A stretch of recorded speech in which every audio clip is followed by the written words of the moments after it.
তৃণমূল কংগ্রেসকে যখন অনুপ্রবেশকারীদের সবথেকে বড় পৃষ্ঠপোষক বলে আক্রমণ করছেন নরেন্দ্র মোদী, তখন মমতা বন্দ্যোপাধ্যায় পাল্টা মোদী অমিত শাহকে উদ্দেশ্য করে বলছেন, আপনাদের মতন অনুপ্রবেশকারী আর কেউ নেই।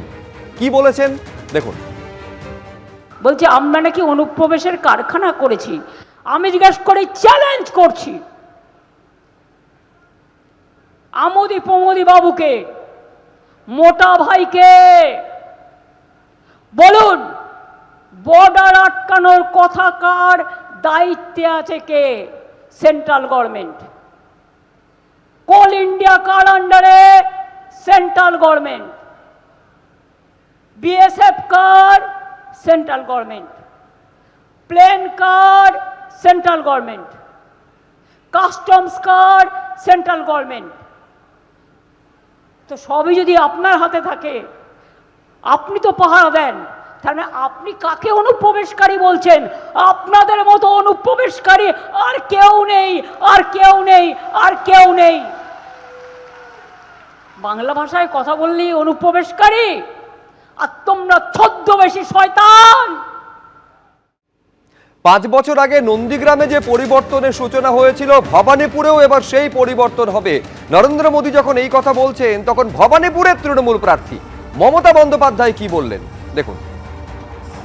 আমার ভবানীপুরেও প্রায় প্রথমে বাদ দিয়েছিল 48,000, তারপরে অ্যাডজুডিকেশনে 14,000, মাত্র 2,57,000 ভোটের মধ্যে 60,000 বাদের খাতায়। তাতে কি আছে? চুরি করে জিতেছিল আগের বার, বলছে ভবানীপুরেও জিতব, বলে ঘেচু জিতবে। তোমাদের দেওয়ার জন্য মানুষ তৈরি আছে। ভাবছো বহিরাগতদের ভোটে জিতবে? বাইরে থেকে লোক এনে জিতবে? টাকা খরচ করে জিতবে? মিছিল করো তো লোক নেই, 500 টাকা করে একজনের পকেটে দাও, দিয়ে বলো মিছিল করো। হোর্ডিং লাগাও এজেন্সি দিয়ে, পোস্টার লাগাও এজেন্সি দিয়ে, বদনাম করাও এজেন্সি দিয়ে। কোনটা করতে বিজেপি তুমি বাকি রেখেছো? আরও তো 5টা রাজ্যে ইলেকশন হচ্ছে, কই তারা সব সুয়োরানি, আর বাংলা বুঝি দুয়োরানি। তার কারণ আমি চ্যালেঞ্জ করি, আমি চ্যালেঞ্জের মোকাবিলা করি, আমি লড়াই করি বাংলার মাটির জন্য, বাংলার মানুষের জন্য। তাই আমাকে লক্ষ্য করে টার্গেট করাটা ওদের উদ্দেশ্য।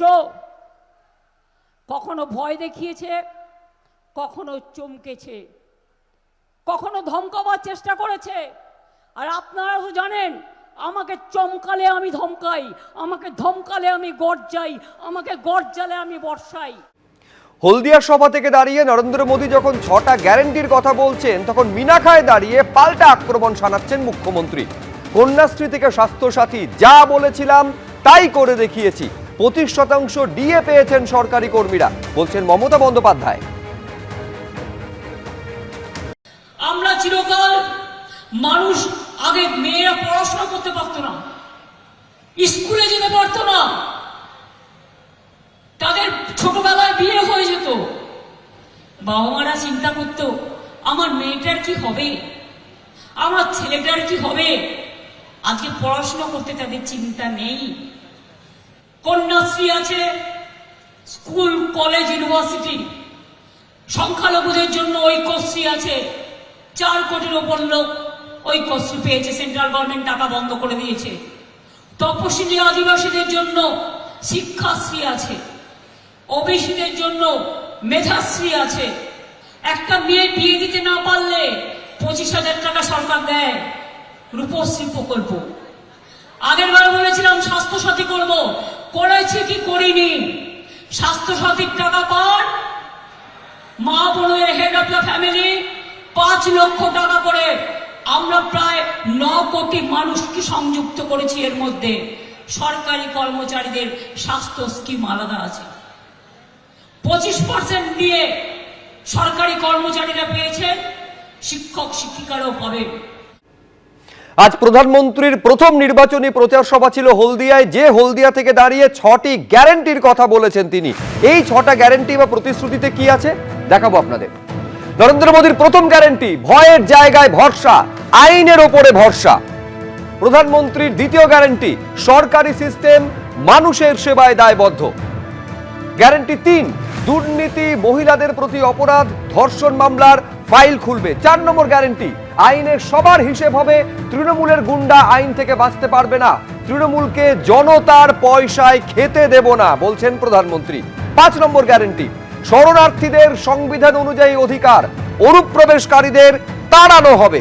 এবং 6 নম্বর গ্যারেন্টি, 7ম পে কমিশন চালু হবে। কি বলেছেন প্রধানমন্ত্রী এই 6টা গ্যারেন্টির কথা বলতে গিয়ে, দেখাবো। मोदी की पहली गारंटी, टीएमसी ने भय फैलाया,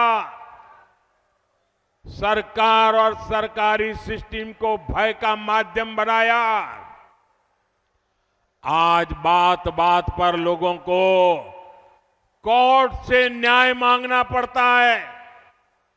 बीजेपी सरकार भय की जगह भरोसा कायम करेगी, कानून पर भरोसा लौटाएगी।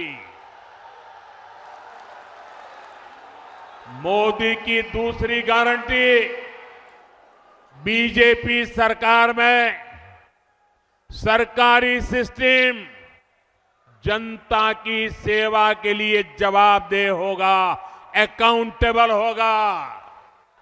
मोदी की तीसरी गारंटी, हर घोटाले, हर करप्शन और बेटियों के साथ हुए हर अन्याय, हर रेप केस की फाइलें खुलेगी।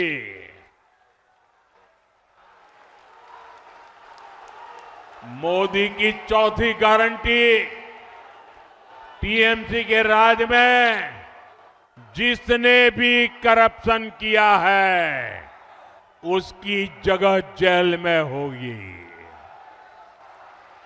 मंत्री हो या संतरी, कानून सबका हिसाब करेगा। टीएमसी का कोई गुंडा अब कानून से बचने वाला नहीं है। मोदी टीएमसी को जनता जनार्दन का पैसा नहीं खाने देगा, पैसा नहीं खाने देगा। मोदी की 5वीं गारंटी, जो शरणार्थी है संविधान के तहत हर हक मिलेगा, लेकिन जो घुसपैठिए हैं उनको खदेड़ा जाएगा, उनको भारत में नहीं रहने दिया जाएगा। साथियों, मोदी की 6ठी गारंटी, बंगाल के सभी सरकारी कर्मचारियों, सभी शिक्षकों और अन्य सेवाओं में जुटे साथियों के लिए आपको इतने वर्षों तक ये निर्मम सरकार ने भयभीत करके रखा है। मोदी आपके साथ खड़ा है, बीजेपी आपके साथ खड़ी है। आप कमल छाप पर बटन दबाइए, बीजेपी सरकार बनते ही यहां 7th पे कमीशन लागू करवाएंगे, ये हमारी गारंटी है। एबीपी आनंद, एगिए थाके एगिए राखी।